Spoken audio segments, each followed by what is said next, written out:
College football is back, and week one didn't waste any time shaking up the Devy landscape. We had true freshmen playing like vets, transfers, and some of these older guys finally putting it all together. There was even some big names that stumbled right out of the gate. This is why we play Devy, because stock moves fast. And welcome back to the Devy Dojo. I'm your host, the Devy Sensei, and alongside me as always is my partner, Chris, aka the Shifu. Now, real quick, before we dive in, if you've been rocking with the dojo, hit that like button on the video and subscribe to the podcast wherever you listen. Look, it helps us grow and it helps keep you locked in for every new episode that we drop. And here's the deal. We've got a lot of risers and fallers lined up today, but there's plenty more that we couldn't even fit into the show. So we want to hear from you. Drop a comment with your biggest riser or faller from week one. Let's keep the discussion going.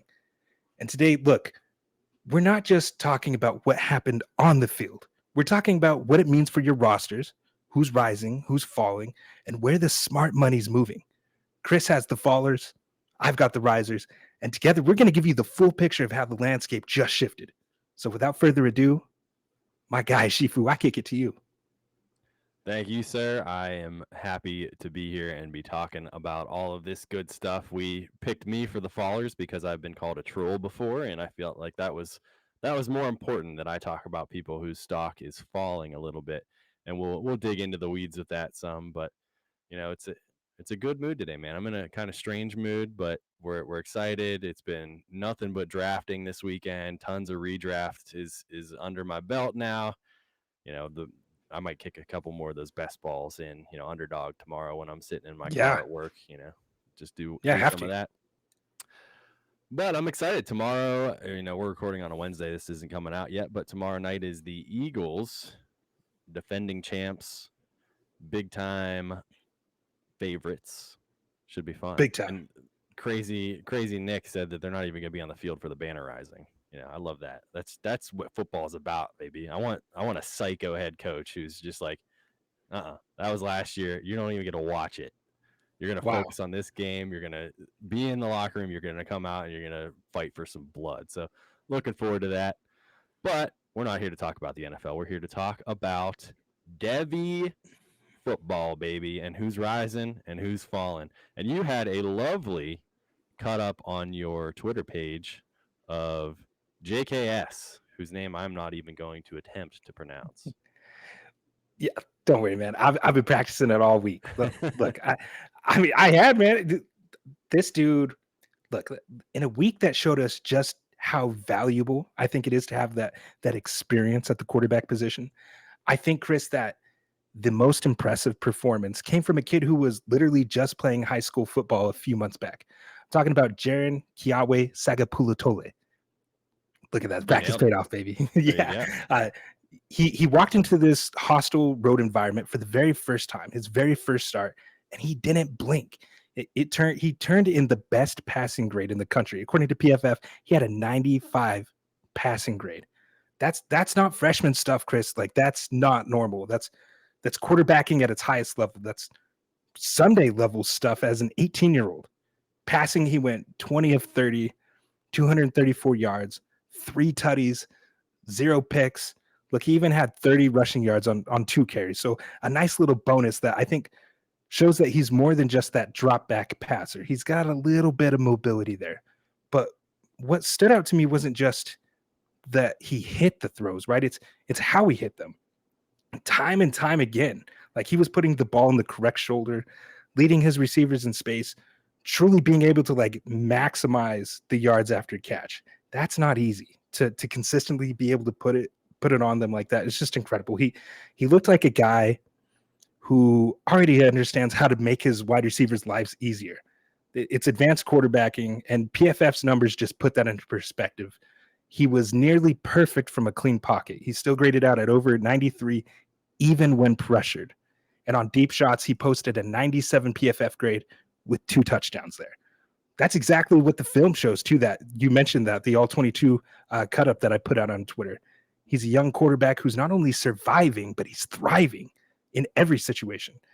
And I don't think it came out of nowhere.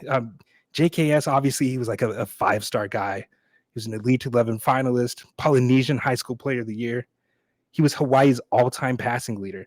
He originally committed to Oregon, but late in the process, he flipped to Cal. And I think that flip might end up becoming program defining, because what Cal got, Chris, was a left-handed pocket passer with a big arm and elite accuracy.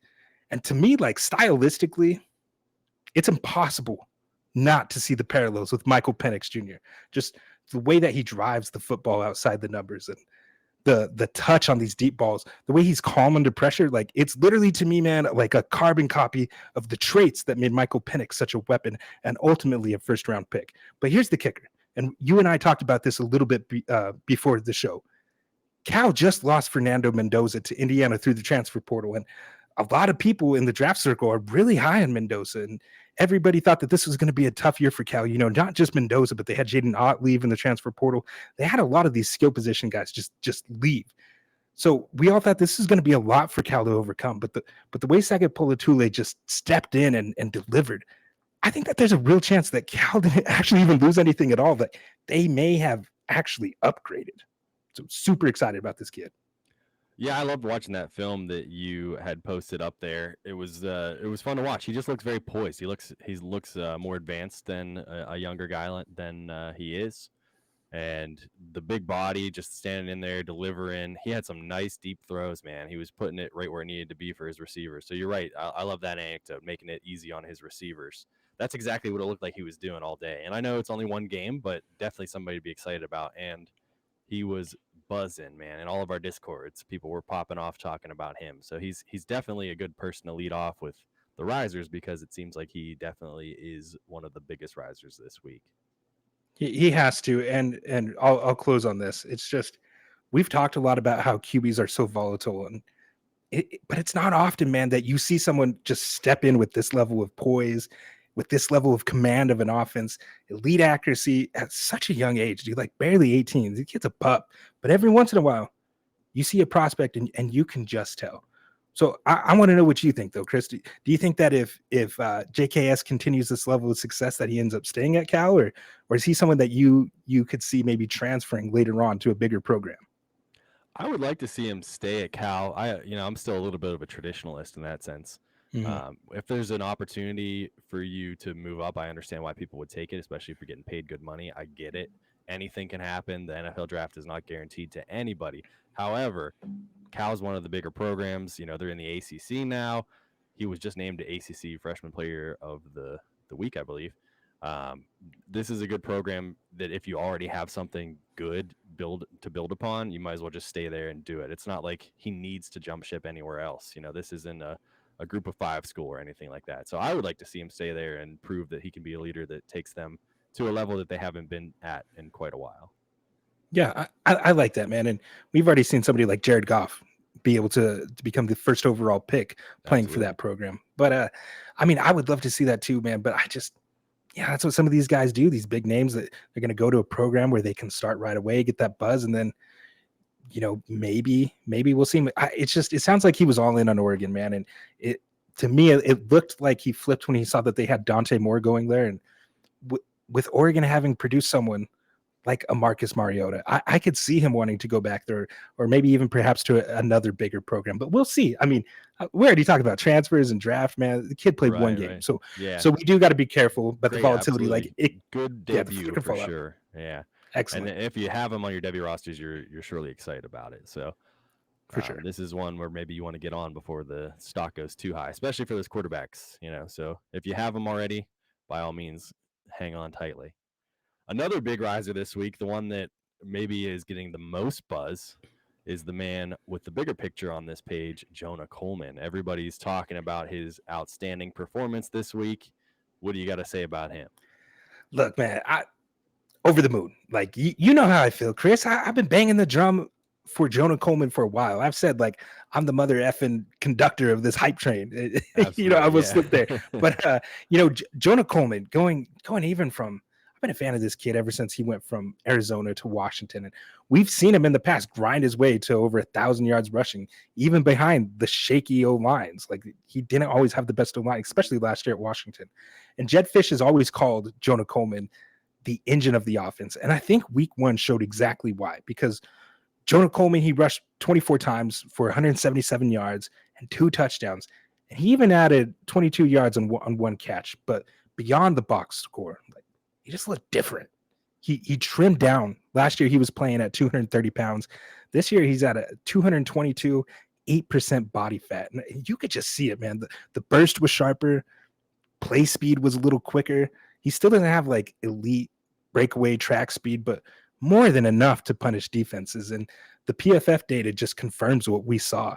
Coleman posted, according to them, a 92.5 rushing grade, 91.2 overall. He forced 12 missed tackles, ripped off 6 explosive runs of 10 plus yards, and averaged 4.2 yards after contact per attempt.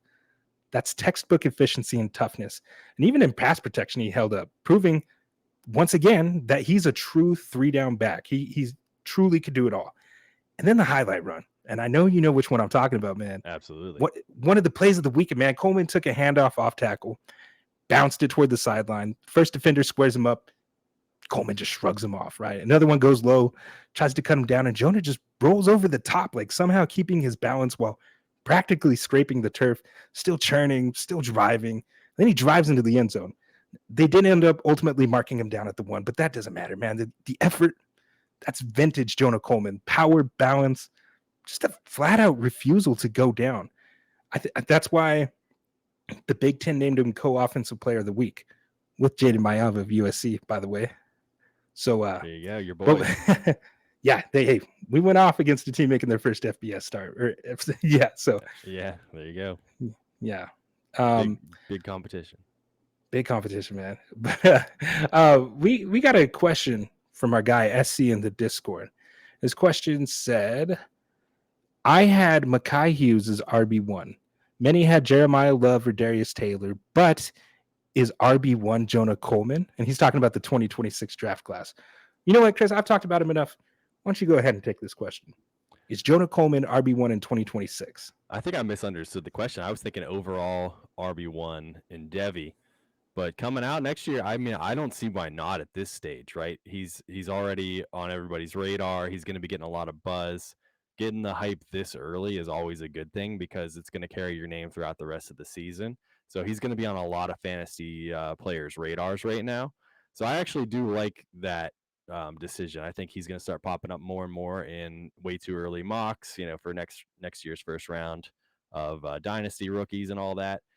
And he's talented. We talked about him in our RB tiers way back in episode 2, I think. We talked about his career. He's had 76 missed tackles forced, which is one of our favorite stats. Usually translates pretty well. He's only fumbled once in his career. So he's continuing with a new team now, just absolutely dominating. And we're looking forward to see what he can do this year. I think that he's certainly a name to watch as potential RB1 in next year's class.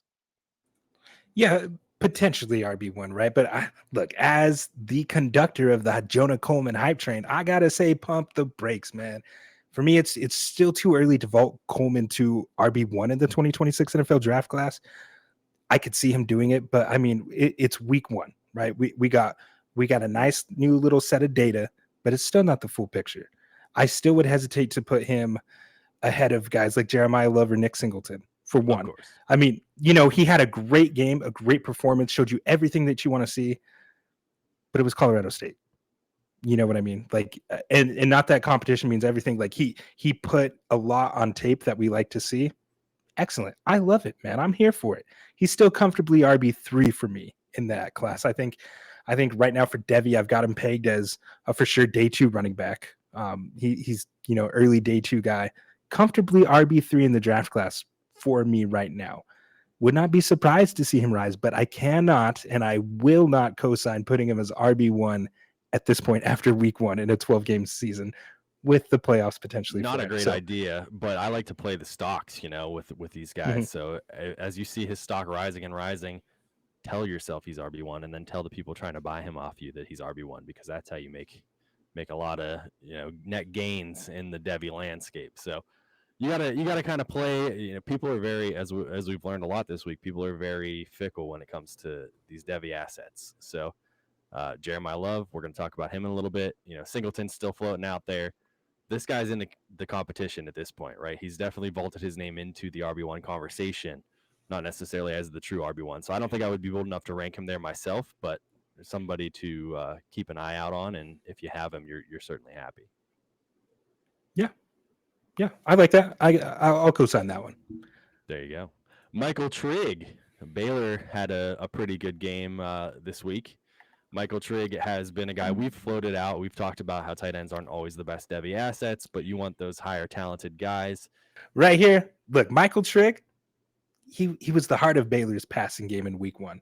He led the team with 16 targets, which was just like you crunch the numbers together, Chris, and it was just this beautiful 33% target share.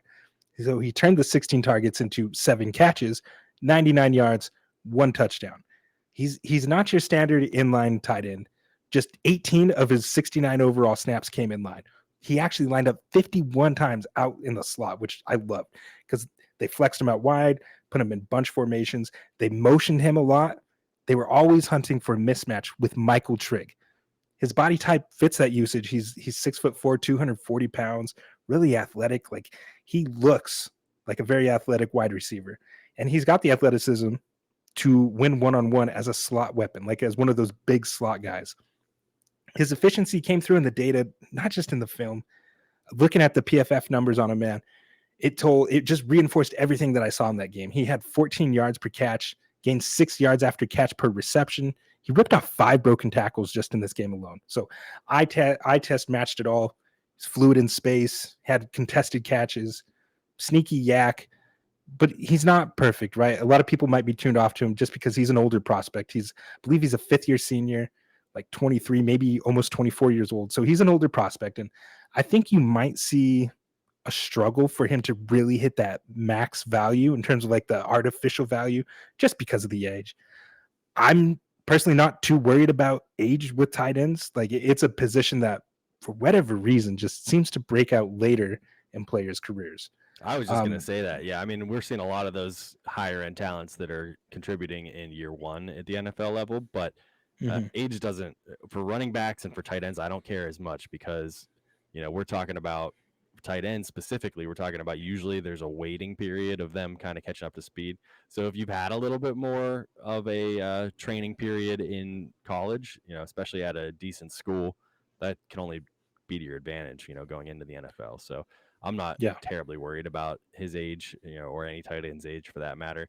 Sure, we want the younger guys, but tight end, we all know how that is in Dynasty and in fantasy. So if you can get any usage out of him at the NFL level, you're happy. Absolutely. And I think for Devy purposes, man, I'm not like ready to slap a day 2 draft tag on him. I think I'm right now I'm pegging him closer to like where Harold Fannin Jr. went in the NFL draft, maybe like an early day 3, that 3rd round or 4th rounds, somewhere I think in the right system, Chris, Trigg could be a really nice dynasty asset. Outside of deeper leagues right now, he likely isn't even rostered right now, which means that he'll slip in your supplemental drafts, and that's where he becomes the real value. I think he's a fun riser, and I'm tracking him very closely. I mean, if this week 1 usage is a signpost to what we can expect on the season, then you should be very excited because 16 targets is elite for a tight end wide receiver. It doesn't matter. Those are incredible numbers. And all those slot usage that you were talking about is great too. I want to give a quick shout out to Jimmy Graham for changing the game, 15 years ago or 20 years ago, whatever it was, where everybody was starting to have a panic attack about should he be listed as a wide receiver for fantasy purposes and yada, yada. And now all the best tight ends at the NFL level are getting some slot reps and things like that. That's right. That's translated now to the college game, and he's definitely benefiting from it. So we were excited. He had some great tape this week. Yes, sir. Malachi Toney, you talked about him just last week, and you were reading the tea leaves, my friend. You had some Yes. good things to say and good things that happened on the field. I can't take all the credit in the world. Now, at the top of this show, I said for you, the listener, to put in your risers in the comments. And there was an avid listener there. Shout out Boomer Sooner. We had a nice little back and forth in the comments about this guy. He's honestly the person who had me go back and look at this guy. And then I was like, you know what? There's a little something here just in time, man, for the regular season, because Malachi Toney, wide receiver for University of Miami, is only 17 years old, right? He's another one of those reclassified freshmen who should still be in high school. He walked into a matchup against a really, really good Notre Dame defense, and he looked completely unfazed. 6 catches, 82 yards. His first career touchdown came from a 28-yard pass from Carson Beck. It's not a normal debut because the usage, that's what really blew me away. Check this out. On 31 pass attempts for the team, Toney saw 10 targets, which again, you run the numbers, it works out to a 32% target share. That means, Chris, that almost 1 out of every 3 Miami passes went his way in his very first college game. For any receiver, that's elite. But for a kid who just stepped on campus, man, that's crazy. And again, looking at the PFF numbers, it backed it up. He had a 77.5 receiving grade, nearly 8 yards after the catch per reception, a perfect 119 passer rating when targeted. He ran 46 out of his 54 snaps from the slot. And dude, he was just carving up Notre Dame with suddenness and polish that you just usually don't see at that age. I loved it, man, because after the game, Carson Beck, he just couldn't help himself. He was like, he called Malachi Toney Miami's, quote, secret weapon. Then he admitted, well, man, he ain't really much of a secret anymore. And honestly, the writing was always on the wall because, we got that 247 access now. Beat writers were raving about him all spring and all fall. And it just took one game on a national stage to show the rest of us. And here's what makes this more intriguing, because historically we know these reclassified players almost never hit the ground running.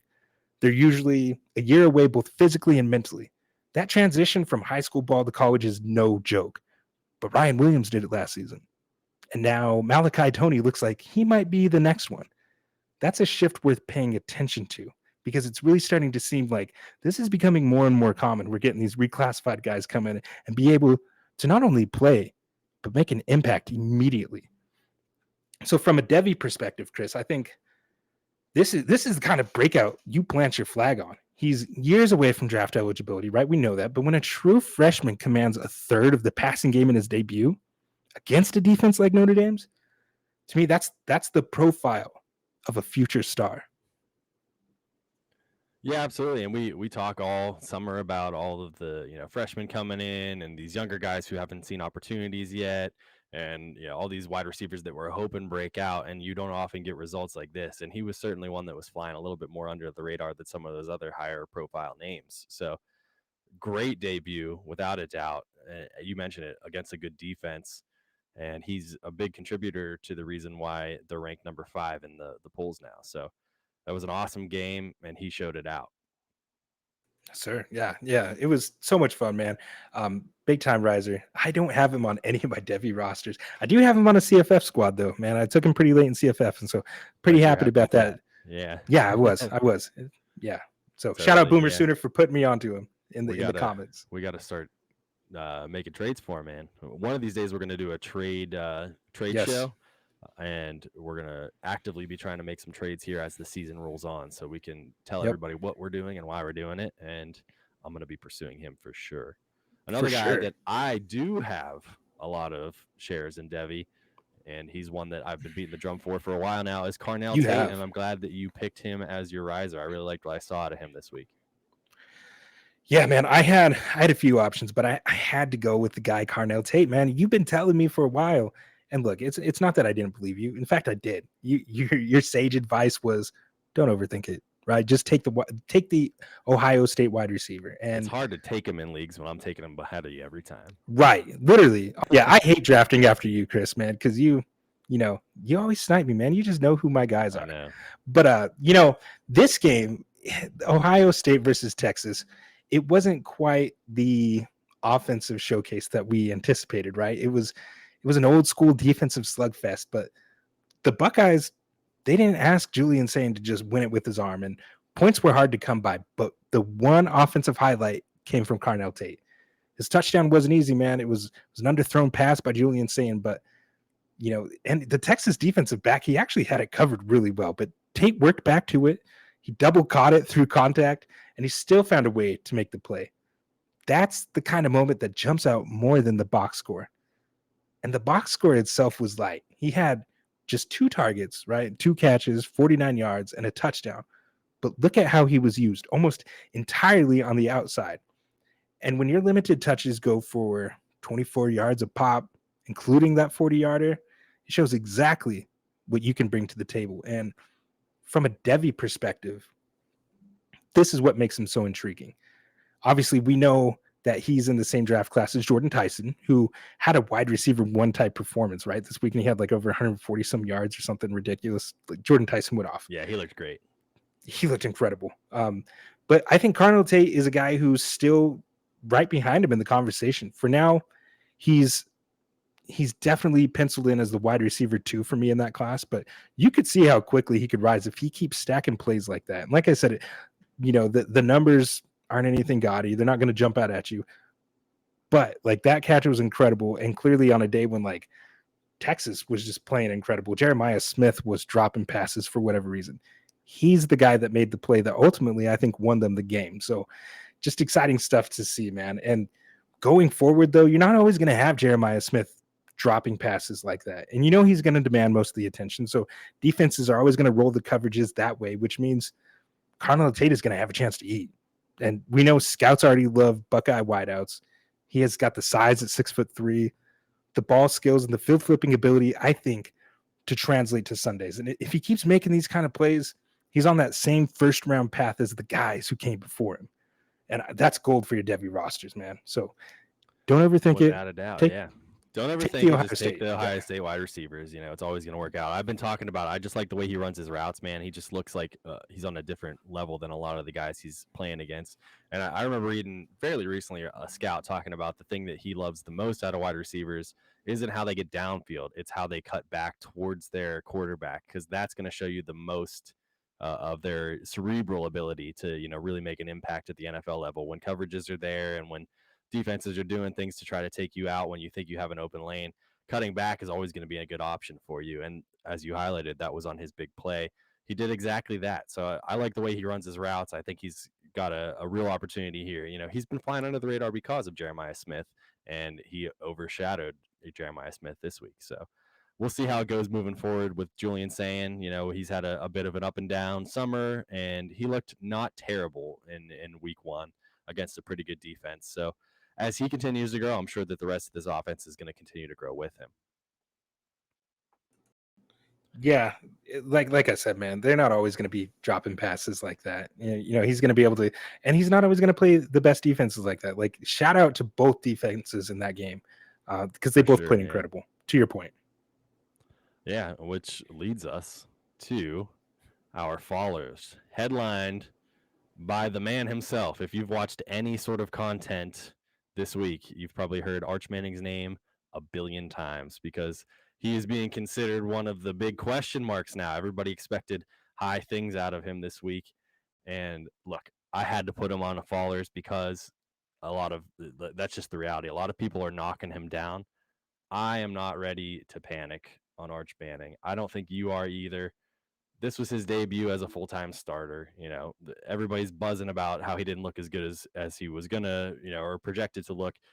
But this was on the road against the defending national champions, against arguably the best defense in college football. There's a lot of reasons that he wasn't set up to succeed here, and it's just the environment he was going in. So, out of a week 1 performance with all the hype, you would have liked to see a little bit more out of him. I get it, but I'm not ready to panic. It just didn't quite look as good as we expected. When even at the very beginning of the game, he missed a wide open Ryan Wingo on an underthrown ball, and it was just like, oh, is this how the game's going to go? And it pretty much did. And I was a little concerned. I watched a video of Kurt Benkert breaking down some of the mechanics and things. And he had mentioned there's even possibly an injury there that nobody's disclosed. He said that when he was playing in college, there was a 2-month period where he was getting shot up with a lot of drugs and things to try to, he had an injury that nobody knew about, and he was trying to play through it. And he's like, I just couldn't quite get my arm to where I knew I could have it. And he was using that anecdote to say perhaps that's happening with Arch. I don't know that that was the case. It seemed like as the game went on, he got a little bit better, and the stats show that he ended up the entire game with a respectable 72.2 PFF passing grade, which isn't bad. A lot of quarterbacks had worse passing grades this week, and his fourth quarter was 91.3. So that was pretty good. And as we saw, he got better as the game progressed. But there were some times, man, it did look like he was putting in a lot of effort on throws, and it wasn't quite going where it needed to be. So just something to keep an eye out on. But I'm not overly concerned. Patricia was dialing up some crazy defensive schemes for him. It's hard to read against a guy that won 3 Super Bowls, I think.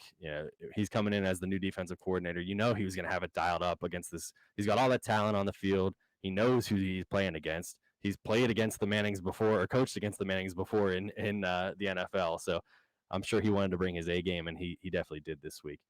And then another note too, they lost 4 of their starters on the offensive line. Another tough scene, man. If your offensive line hasn't quite gelled together yet, on the road against that defense, tough position to be in.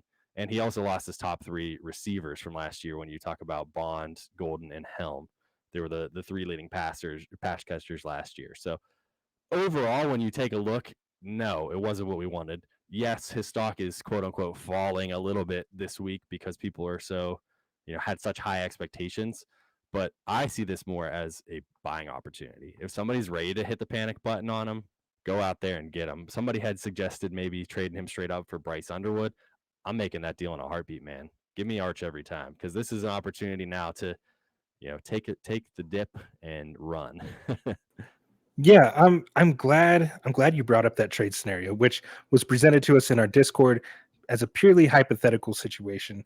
But there was a lot of steam, like from what I had gathered, is this is something others had talked about, like a move that they would potentially make. And I just don't understand it, right?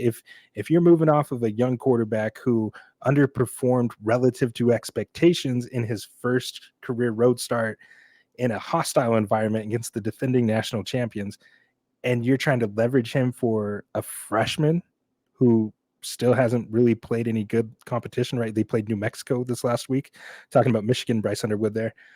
It just doesn't make sense. The process doesn't make sense. It seems like you're just worried because he didn't smash immediately, and it's always tough. I preach it all the time. These guys, when they come in with such hype, and their production is not relative to the expectations, the community panics. And this is a good buying situation or scenario, like you said. So, yeah, if I can use my unproven Bryce Underwood to get an Arch Manning, then I'm all for it, because I still believe in the talent.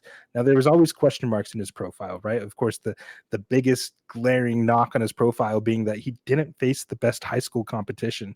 And that is important. That is important to for these guys' future projection at this next level and eventually to the NFL.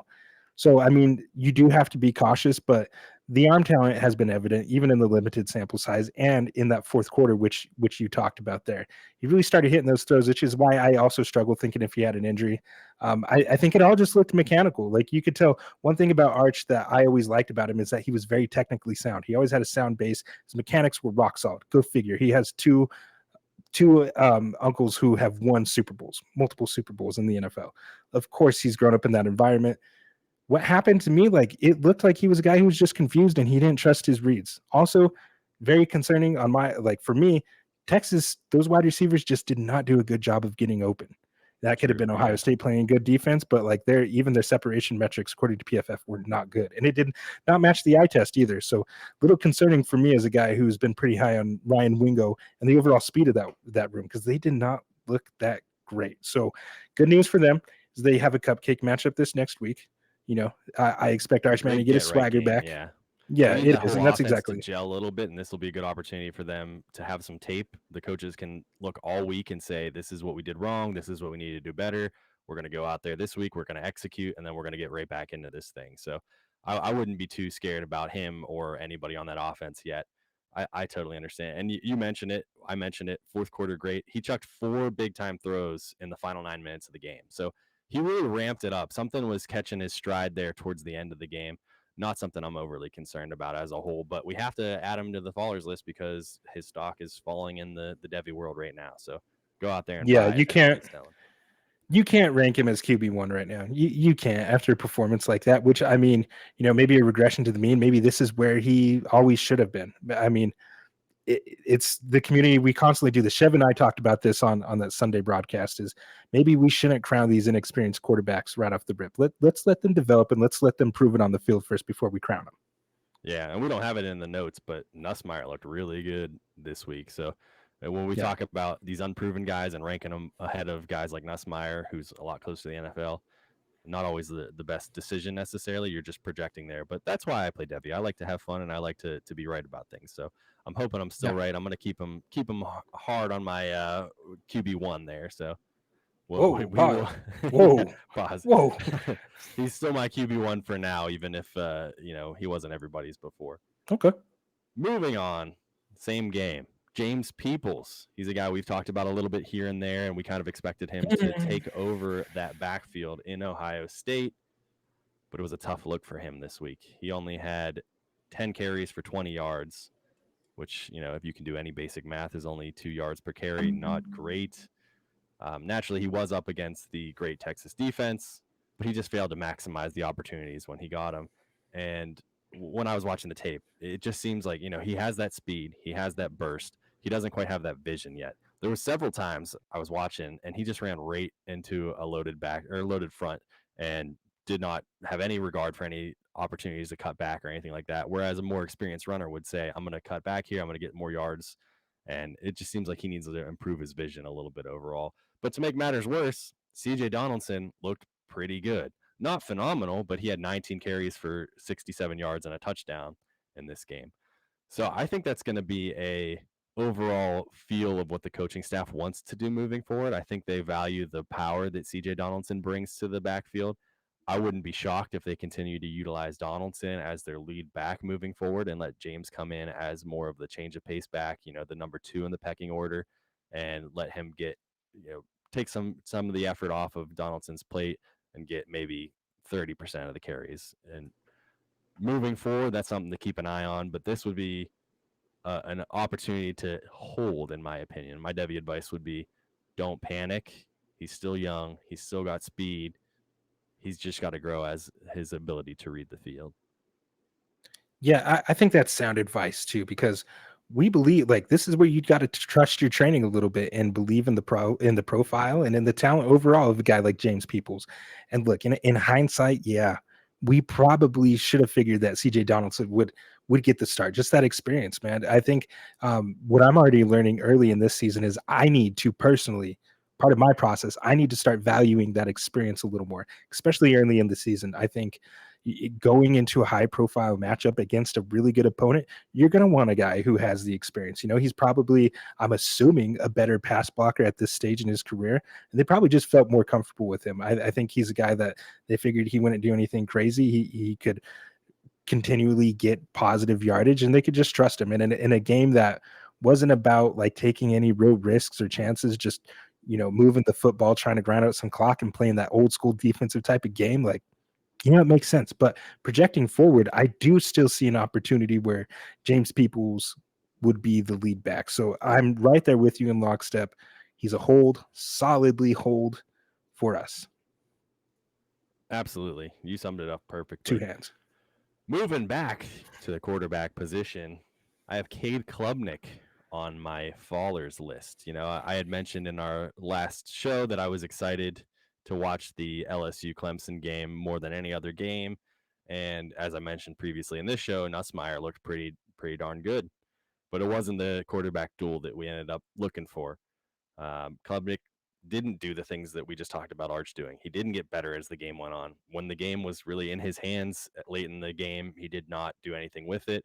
He finished with a 50% completion percentage on 38 attempts for 0 touchdowns, 230 yards, and an interception. Not what you want to see out of a guy who had all this buzz, Heisman, potential number 1 overall draft pick, yada, yada, yada. and it just seemed like he was not experienced. He seemed like an inexperienced guy this week, which isn't what you want to see out of a senior playing at home, in the first game of the season. And he even mentioned that too. I was watching some of his interviews this week after the game, saying, quote, I was too focused on what they were doing and not what our fundamentals are, saying he was thinking too much and not just feeling the game. So he felt like this was the first time in his career that he was really rattled and not doing the things that he should have been doing. And you can tell that that's exactly what was going on, because it seemed like he was just missing reads completely. Like if his first read wasn't open, he panicked. There was a 3rd and 12 where he had a clean pocket, wide open tight end right in the middle of the field, would have got the first down easily. And he looked for first read, covered, tucked and ran, didn't get the first down. Not something you want to see out of a guy with his experience level. So I was a little bit disappointed. He ended up as PFF's 106th ranked passer this week. So just altogether a nonsense game out of him, and it's not at all what we expected. And I was a little disappointed, but if you watched last episode, I mentioned that I was going to be at the Savannah Bananas game. So I just watched the highlights instead of sitting through the whole game. So I even got my Bananas hat on right now. So I got to check the highlights and move through that a little bit quicker. And I said, Cade, next week, I expect better out of you. Yeah, extremely disappointing for me. Like as a guy who has been hyping him up this entire offseason. I hopped on the FF Dynasty guys way too early 2026 mock and you know was crucified a little bit for that pick. And now I'm kind of feeling like maybe they were right. I don't know. Look, this is a guy who has been criticized for not being able to play big in these big games. And so once again, for him to drop the ball in this moment, didn't really have any big time throws, anything that really stuck out to you. I have to give credit though to that LSU defense because that's been their weakness the last 2-3 seasons. And LSU defensively played lights out. And they were really getting to Klubnik. They blitzed him a lot. You could tell he was uncomfortable. And unlike Nussmeier, who we both agree played really well, who was making protection adjustments at the line, making those calls, getting the ball out quick. Real quick, Nussmeier had an average time to throw of 2.14 seconds. So that boy was getting the ball out quick. It was part of the game plan. Klubnik didn't really have that. And you saw a lot of times he would try to escape the pocket and win with his athleticism, and it just was not working. LSU was able to just really rattle him. You saw it all over. His throws just looked off. Not a good start. I'm still not overly concerned. I still believe in the talent. But I'm like, okay, all this talk about you potentially being quarterback 1 in the actual NFL draft, I don't know. Stock definitely a little down. Nussmeier up. I talked about the 2.14 time to throw for Nussmeier, making checks at the line. That's Sunday level stuff. And I will not let the record forget about the throw that Garrett Nussmeier made to Berrien Brown. Beautiful throw. Dropped it into a shoebox over his shoulder. Great catch by Berrien Brown, too. I don't know what the refs were talking about. That is a catch in my book. So we take this as an opportunity to remember that when we look back at the all-22 in this game, we count that as a big-time throw by Garrett Nussmeier. It's on his tape. I'm counting it. We're not talking about risers, though. We're not talking about risers right now. Right. Yeah, my Devy advice for Klubnik would be hold, because he knows what he did wrong. And you don't want to sell too low right now. As you mentioned, that's a good defense. It was a tougher game for them. Definitely disappointing overall. If you want to get off the ship, I could totally understand it. But if I got him on my roster, which I do on one, I'm just keeping him for now. We're going to let the season play out a little bit more before you panic, which is generally my advice with Devy. Don't lose your mind over 1 week, or really any fantasy, but especially with these guys, anything can happen. College football is a weird game. So I would say hold unless you're really ready to get off, and then hold his value at least when you're flipping him. Just look back to last year. What's that? Sorry. I was saying just even back to last year, Cade Klubnik did not play very well against Georgia. Like that was his big start to the season. True, yeah. He picked it up as the season progressed. So 1 week does not a season make. Absolutely not. Yeah. Moving on, this one pains me the most. Bryson Washington, my guy, has made my list of week 1 fallers.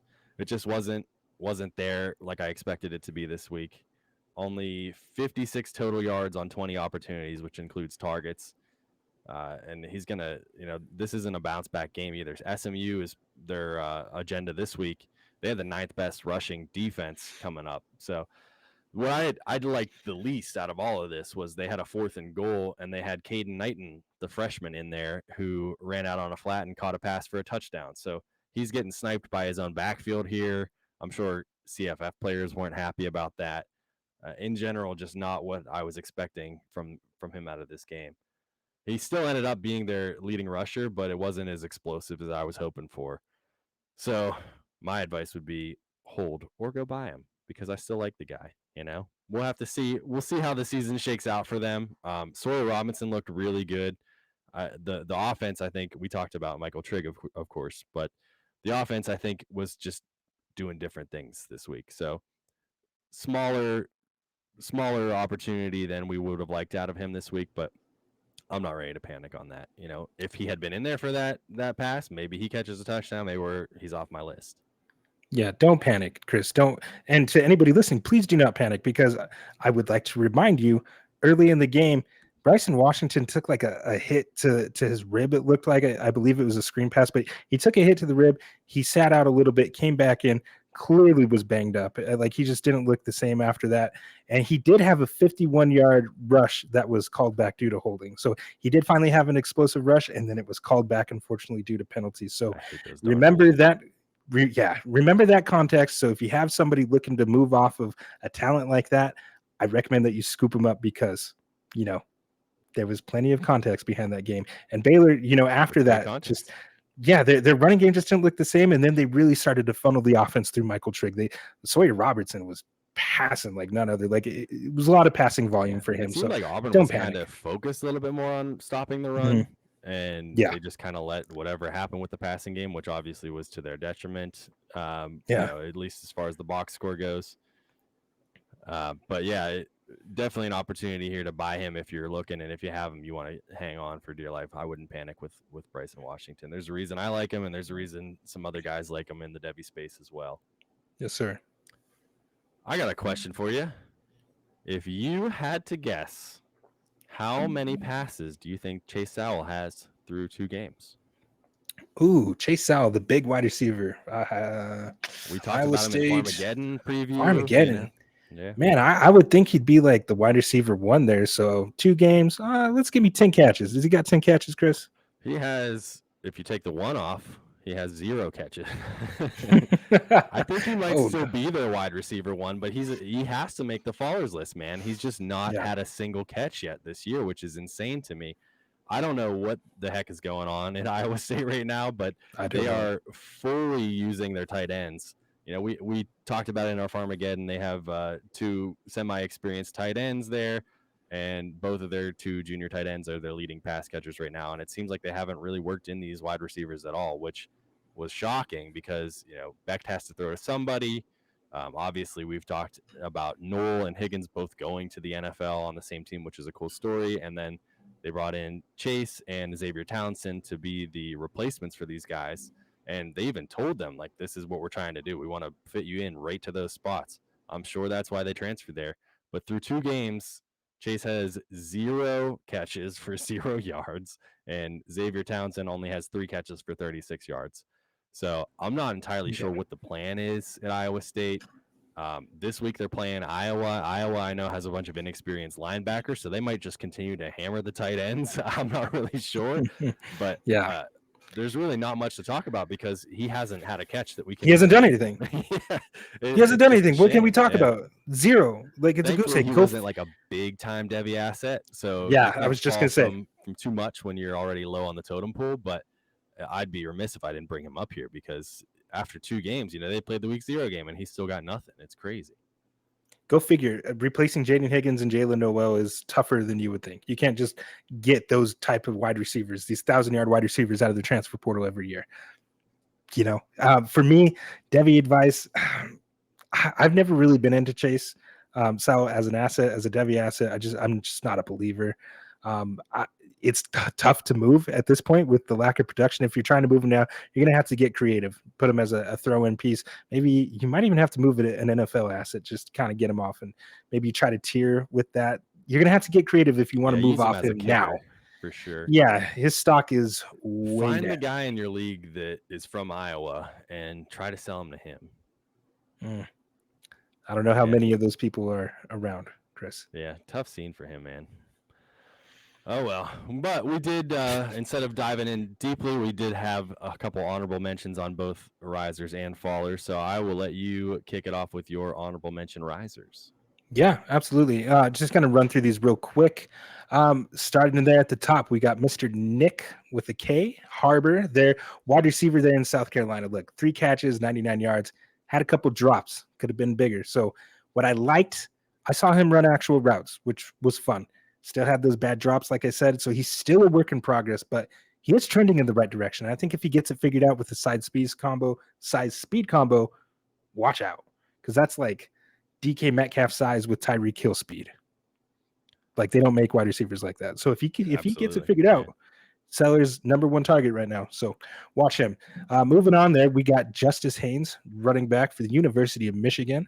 Fall camp reports were that his running mate Jordan Marshall was well ahead of Haynes, and then Haynes came out and he had 3 touchdowns. So, it was New Mexico, and that offensive line was parting the Red Sea like he was Moses.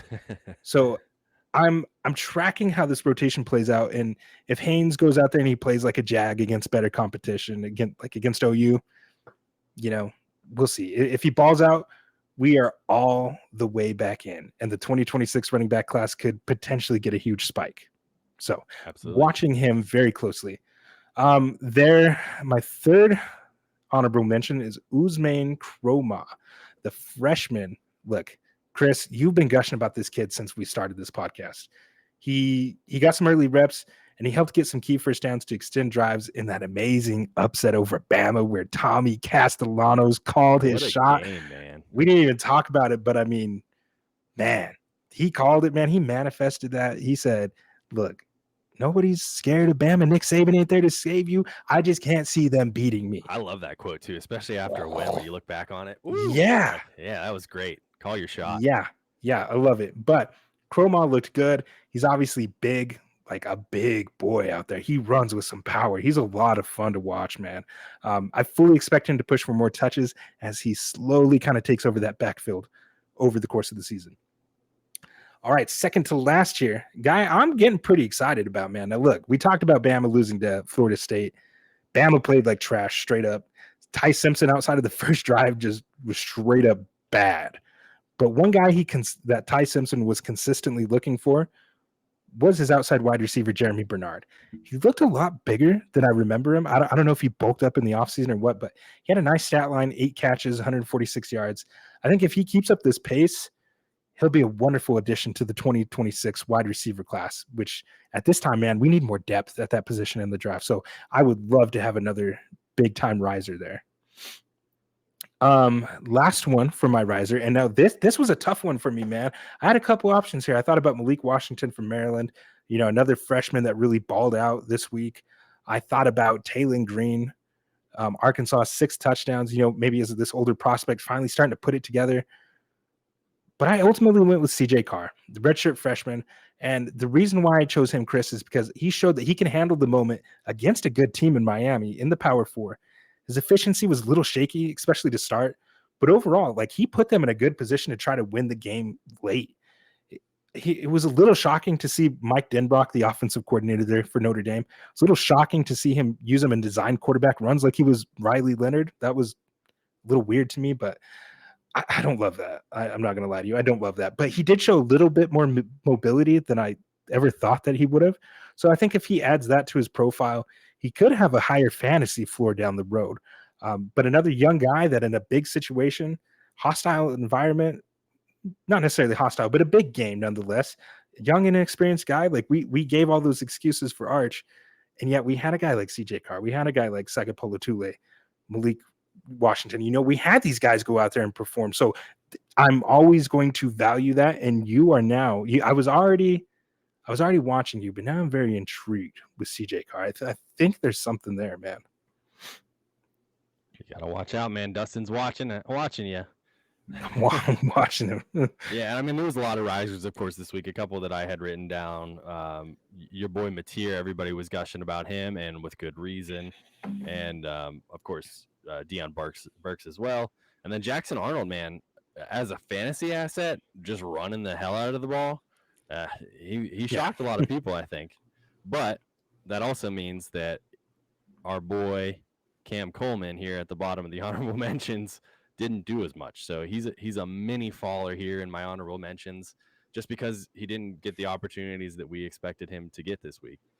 He did have one catch for 23 yards, so he made the most of his one opportunity there. But everybody was expecting big things out of him this week, and we got to wait another week to see those happen. Jeremiah Love, we talked about the RB1 in next year's class. Only getting 10 touches this week was a little bit shocking. What do you think about that with the Notre Dame Miami game? It was really weird, man. They used Price, who is a great running back, like in his own right. Nothing against him, but they're using him a lot. And then, like, it was like Jeremiah Love was just a decoy, and they even talked about that on the broadcast. So it's like, was Jeremiah Love dealing with an injury? But I don't know. He looked pretty good there at the end. They started giving him some touches.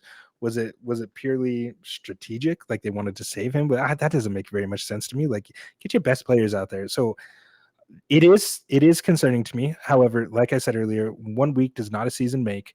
Who knows what happened? He very likely could have dealt with an injury. But then again, that's also concerning too, because that's always been the question on his profile is his durability. So I haven't really heard much. It seems like Notre Dame's keeping it real hush hush.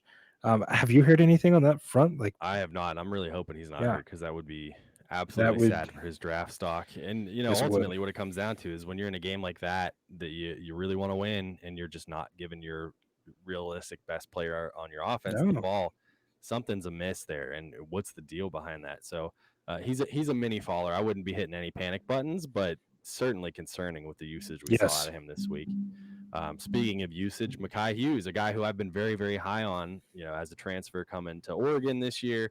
He had exactly one carry, and it wasn't until the fourth quarter.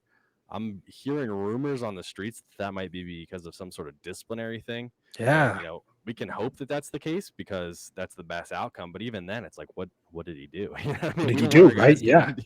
Like, what if he's doing something bad that he's going to get benched in the opener? That's not great. So they paid him a lot of money to go there. Hopefully they start to integrate him into the system, but I'm not quite panicking yet, but extremely disappointing. Probably my most disappointing faller this week. Just what the heck happened with that? I was panicked on Twitter. Yeah, I was panicked on Twitter. Well, that's what SC said. I asked him, like, during the game, I was like, bro, what's going on?